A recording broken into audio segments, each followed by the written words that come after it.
We will begin the afternoon with Lane Kiffin, the head football coach at Ole Miss. Lane enters his 6th season as head coach of the Ole Miss Rebels, having led Ole Miss to 5 consecutive bowl berths, including 2 New Year's Six appearances and 3 10-win seasons. Lane's brother, Chris, joined his staff in 2024. After 5 seasons of working in the NFL, Chris currently serves as the Rebels linebackers coach and lives next door to his brother. I have a brother. If he lived next door to me, it would take me back to those family trips where he crossed the line. So you'll have to ask Lane about property boundaries. In addition, Lane's son, Knox, transferred to Oxford High School for his sophomore season, joining his sister, Landry, who enters her junior year at Ole Miss. Lane's other daughter is at USC on the volleyball team there. Lane's been active in the Oxford community. We know his yellow Labrador Juice. You may be aware that Lane does have a social media account. You can reference that quite easily.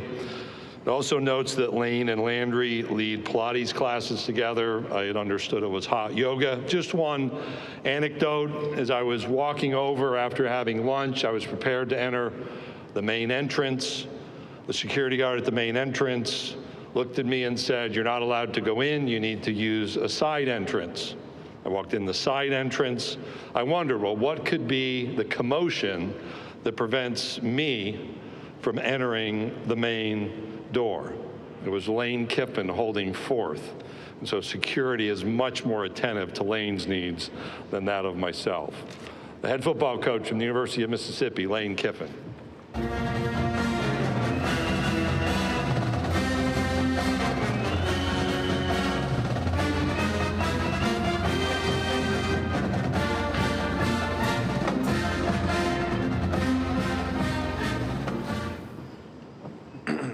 All right, thank you, Commissioner. Honored to be here. I don't take this for granted. There's only 16 of these spots that we get to hold and come up here. So I have a lot of appreciation for that. The Commissioner's been phenomenal. He just mentioned going into the 6th year, and he's been great to us. Keith Carter and Chancellor Boyce hiring us 5.5 years ago, and the Ole Miss fans in Oxford, and how, as he mentioned, a lot of personal things there, and how awesome it's been. It's really been an amazing 5 years, personally and professionally, there in Oxford, and I reflect on that like life, with so many good things of gains and losses, with my daughter Landry being there, and now Knox and Layla living there. Really is amazing. He mentioned, he kind of broke it all down, my brother and his 4 kids living there. It's really amazing. And then with some losses there of now losing both parents in the last year, has been very challenging. But just thinking on the way over here, about my mother and how grateful I am to her, and it reminds me of coaches' wives, and to all coaches' wives in all levels, how you really are the glue that holds everything together in these families, with coaches like my dad that worked so much, and the moms doing everything at home. And so just really grateful to both my parents for that, and feel like, they spent a lot of years and spent a lot of time, taking us to a certain level. And I think when you're now experiencing that, which is strange, of losing both parents, that you're really the highest on the family tree now of what's left. And what that means about, they go next door, and I don't think they leave you. I think they go next door and they allow you to go to the next level. And just coming off of, a couple days with family and with Chris's kids, and whether that was dancing with my nieces at Morgan Wallen, or then yesterday out on the boat and seeing all the cousins playing with each other, and how proud my parents would be of that. And just really, really cool to see things through a different lens now, and awesome that there's so many Kiffins in Oxford to experience everything together. You know, where I think of our program where we're at, and, you know, the last 4 seasons there, you know, since COVID, and 3 of those 4 seasons with top 12 finishes.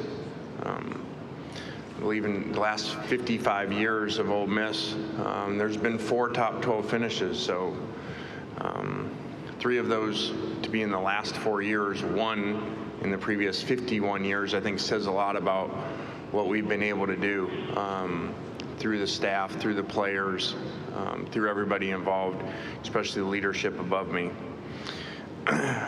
Over that time, the 3rd most SEC wins of all 16 SEC teams. That's helped us tremendously. You know, when we got there at Ole Miss, you know, we had to sell to recruits, hey, when you come here, this is what it's going to look like. We're going to win. We're going to have first-round picks. We're going to have the most players drafted in school history. We're going to win 11 games in a season, win 21 games in the last 2 seasons. And so now that we've done that, we've seen that impact, whether that's in transfers coming in or high school kids, that they've been able to see that. And especially with Mississippi kids, to stay home, knowing that they can achieve and get all these things that maybe previously they needed to look to leave for. Okay, the 2025 team, I think we have a lot of really good players coming back. We added a lot through the portal, and it's been a very competitive offseason. I think that the groundwork of these last players over the last few years, what they've laid, what they taught the players has been very beneficial. Like we say in recruiting, you know, you get what you see with us. There's not fluff in recruiting. We don't put on this show and then all of a sudden they get there and it's a different thing. And I think that that's really helped us over time for us not to have many kids that are playing leave and go into the portal, and for other kids to come to us because they know that. And a lot of that is to our culture and to our staff. So to be able to keep our entire staff from last year was very critical. That's not been the case a lot of times in our years at Ole Miss. We've had to replace a lot of really good coaches. I think we've done a good job of putting together this roster, working within this cap. You know, if you go back to retention of last year's players and then the portal guys in December, January, you know, we went into that operating under this cap because, you know, we were told the settlement was most likely going to get approved and how that would work. So, you know, we get a lot of questions like, what's it like now? Well, we've been operating, we have, under this cap guidelines of what was coming and what it was going to look like. So I think we've done a really good job of that. It obviously means you can't sign as many players as you'd like at times because you have a budget. So we're obviously hopeful that, you know, that'll be rewarded by doing that. I think it's obvious people aren't staying within that cap. So I think the whole thing will be what does that look like? And that's what we don't know. You know, what does it look like when you don't, and what are the punishments for that? Do you win and then that comes later? So that's remained to be seen, but I've already got the questions about the cap and what is that like now having to do that. We've been doing that for a while, operating on that. Very excited about this schedule coming up. You know, we play 9 games in Mississippi, so that's awesome for our fans. Basically, to have 9 home games is amazing, and for Oxford to have that for the businesses there is great. So it'll be a very competitive schedule and a lot of work to do with all these new players in the meantime. So just appreciative to be here. Thanks for you guys coming out, and with that, questions. Thank you, Coach Kiffin. If you have a question, please raise your hand. We'll get Emma, Annie, or Nathan to you with a question. Coach, we're going to start over on our right-hand side, over here in the very front row. Coach Kiffin, Terry Middleton from Horns Illustrated. Thank you, first of all, for highlighting your family. Football brings family and friends together. So I want to talk about friends. I also want to ask if you would help us highlight enhance the rivalry between your two close friends, Sarkisian and Smart.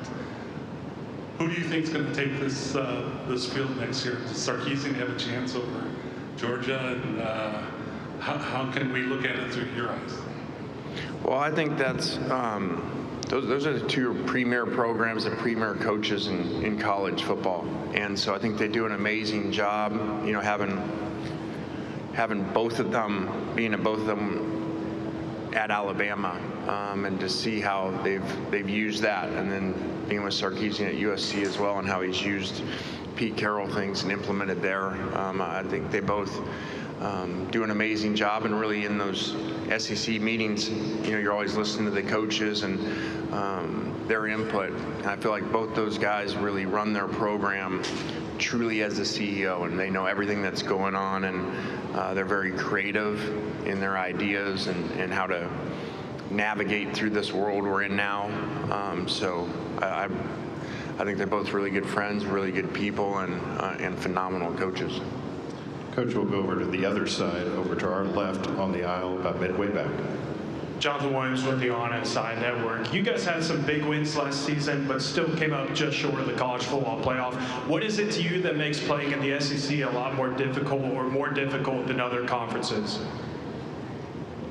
Well, I'm flying over here. I read the commissioner this morning and things that he said, and thought there was something in there interesting when he talked about the 9 games versus 8 games. You know, and then people say, well, this conference plays 9 games, this plays 8 games. Well, I don't think there's anybody that would trade their 9 games and want to come play our 8 games that you play down here, and the places that you play down here. You know, you guys that have covered the SEC for a while, you can have teams that aren't even having a really good year for them, but you got to go play at their place down here, and it's just different. So scheduling here in this conference and what you do week to week, and then the NFL draft shows that too. Those are the players you're playing against, and it's so balanced throughout the conference that every week you got to really show up. It's really like the NFL. And I don't feel like that is the case in these other conferences, or a really good conference similar to us that's top heavy but doesn't have the middle and bottom the way that we do. Okay, we'll go down the center aisle, right on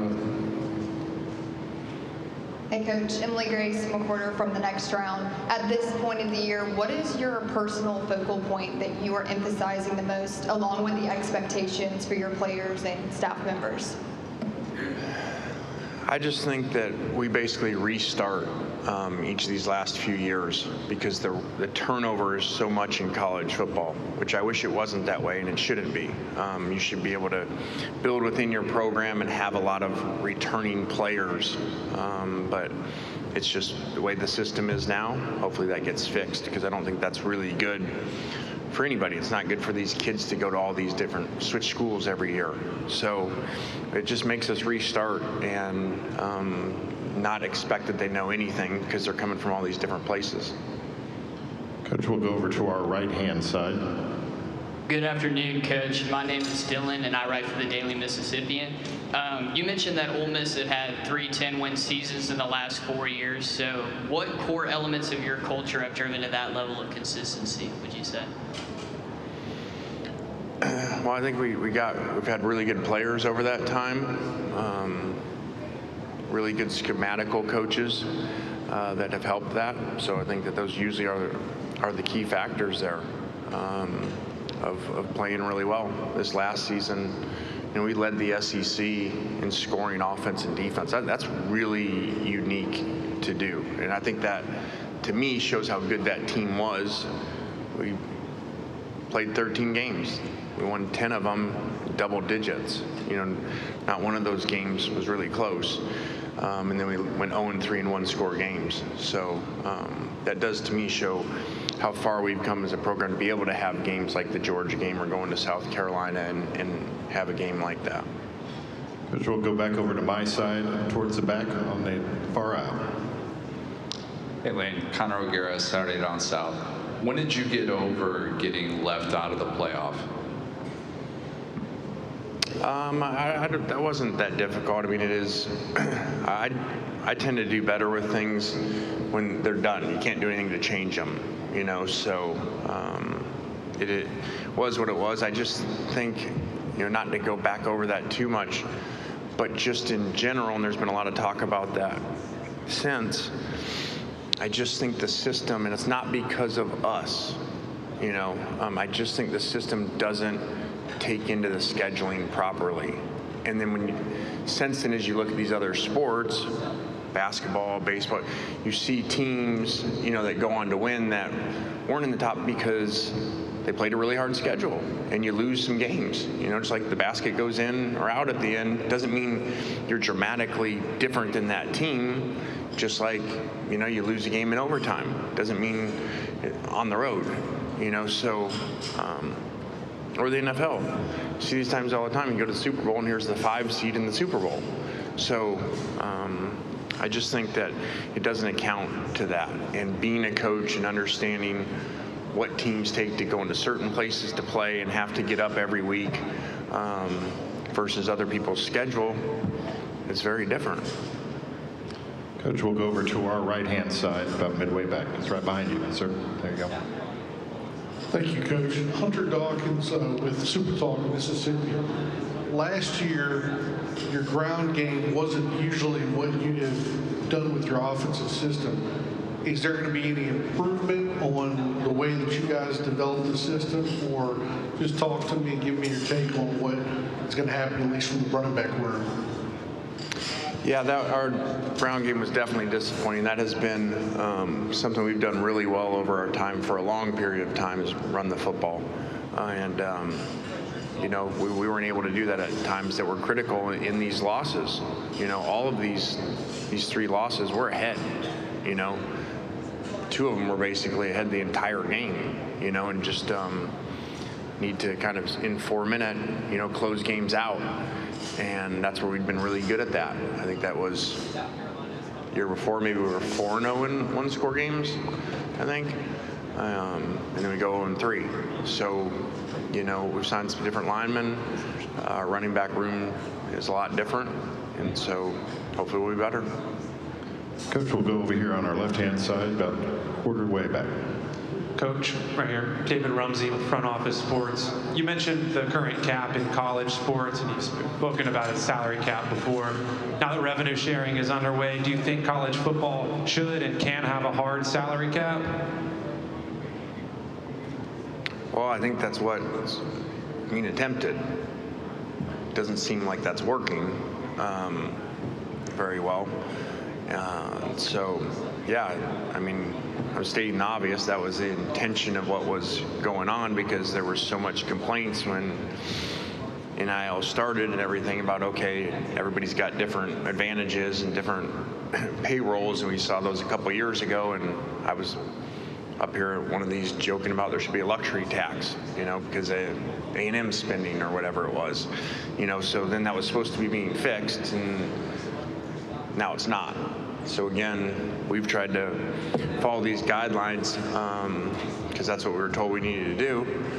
And I'm not calling anybody out. I'm not even saying they're wrong for doing it. You know, if the system isn't solid enough to prevent that, then we really don't have a system. And then so you're not operating in a salary cap.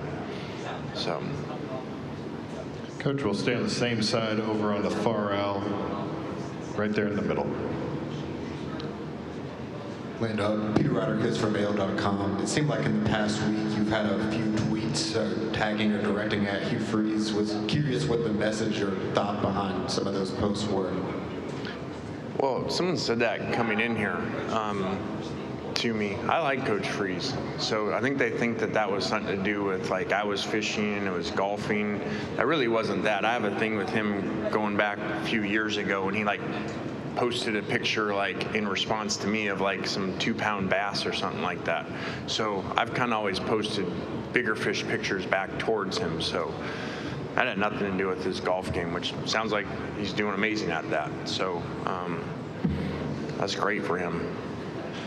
All right, we'll go to the front row right here to your right, Coach. And I was fishing yesterday as a dead period, by the way. Just making sure that we're clear on that. If you want to say fishing is like golfing, it's dead period. don't want to interrupt the fishing conversation, but Caleb Saylor, Super Talk Mississippi here. Lane, over the past 3 years, people got to know a lot about Jackson Dart, both on and off the field. Well, you got Austin Simmons poised for year one as a starting quarterback. Ahead of this fall, what do you think people should know about Austin, both on and off the field? Yeah, they're very different. I mean, if you look at them, how they throw right hand, left hand, that would basically be about everything about them. You know, is everything's that different. So, and that's okay. And Austin's got to make sure he doesn't have to try to beat Jackson. And Jackson wasn't Jackson, the third year Jackson, until he was the third year. So he'll be fine. He's got elite talent, does a really good job. He's maturing. Obviously did a great job when he came in the Georgia game. And so we're excited about it. Coach, we'll go right here in front of us to the left. Hey, Coach. John with On Texas Football. Early this season, you played Tulane, one of the tougher group of 5 teams out there. What do you remember from your last matchup with them? A close game in 2023. And do you think scheduling these tougher out-of-conference games is more beneficial or detrimental to your team with an already difficult SEC schedule? I think Tulane has great players. They play really hard, just like a lot of Louisiana kids, and their new staff's done a really good job. We had a hard game down there with the previous staff, so I think that it'll be a really big challenge for us. Coach, we'll go over here to our right on the near aisle. Kirk Bowles from Houston Chronicle. I think 6 or more SEC teams are breaking in new quarterbacks. Do you think there's a chance it could kind of level the field a little bit to make it more competitive in the league? Well, I think it was really level last year. So I think that in general, my guess would be you're going to be leveled out for a while, like the way that, whatever you want to call it, this supposed cap works in some ways, and, you know, some people following it, and so now some teams go out and they kind of go way above the cap on way above what you would think they would do if they were monitoring their cap on a specific player.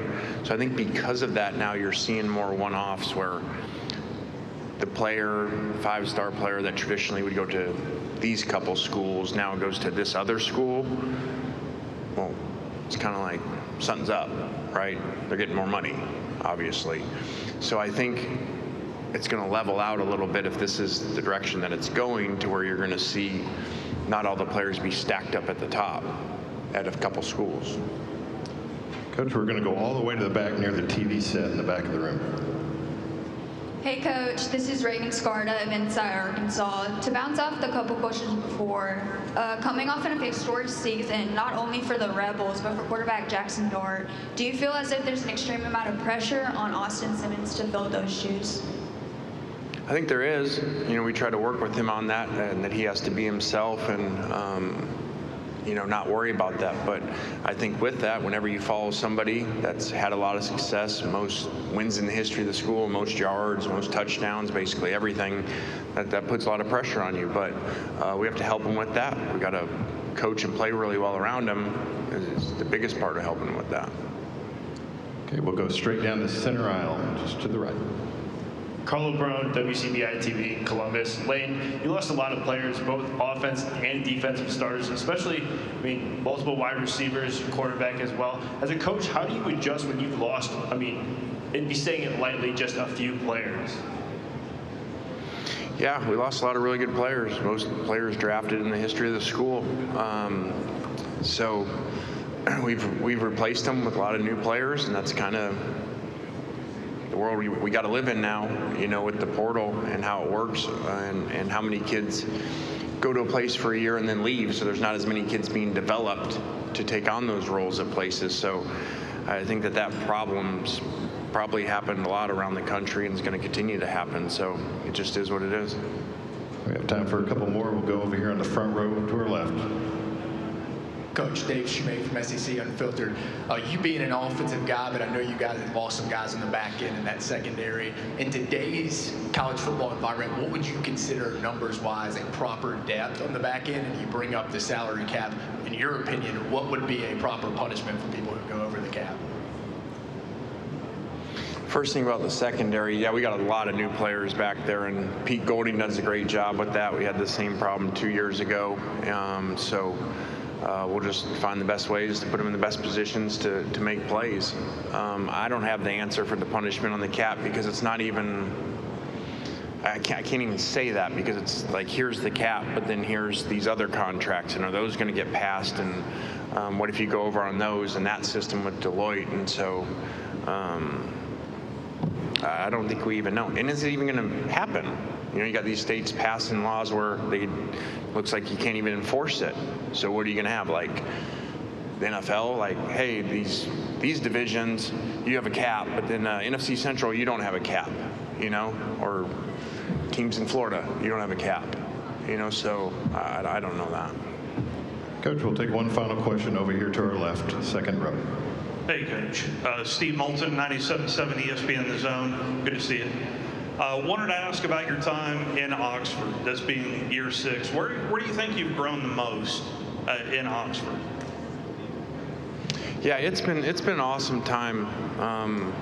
Not to kind of dig too much into it, but you know, even this weekend with family and stuff, and just, you know, losing our parents, you know, and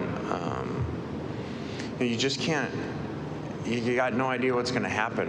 I was talking to our kids about that, and I was like, okay. For instance, I was at Alabama. We played at Ole Miss, and one summer I went and visited my brother out in this neighborhood in Oxford, you know, and I was saying to his wife, well, whatever that was, 10 years ago or something like that, what if I was to tell you that you're going to go to all these jobs, you know, and then all of a sudden I'm going to be the head coach of Ole Miss, and then you're going to be here, and your kids are going to be here, and then Layla, Knox, and Landry are going to be here, and like, there's no way. But then our parents are going to be gone. So it's just been an amazing experience, and I just have so much appreciation. I'm not saying it's coming to head coach. I don't give you coach speak. The people of Oxford, and then when you lose your parents and you see how they are and how they help take care of them towards the end, or how much they really cared about them, it opened my eyes to a totally different way. It's basically, I went to Oxford, had this view. Then I got kids there, so then I had a different view as a parent there, and how awesome a community is to raise your kids in and to have them go to college and high school around these families and really take care of everybody. Then you see your parents at the end and lose your parents, one kind of expected, one unexpected, and to see how the community is around that, I owe so much to Oxford and the people there. It's just been awesome. Coach Kiffin, thank you for your time this afternoon. All right, guys, thank you. Have a good week.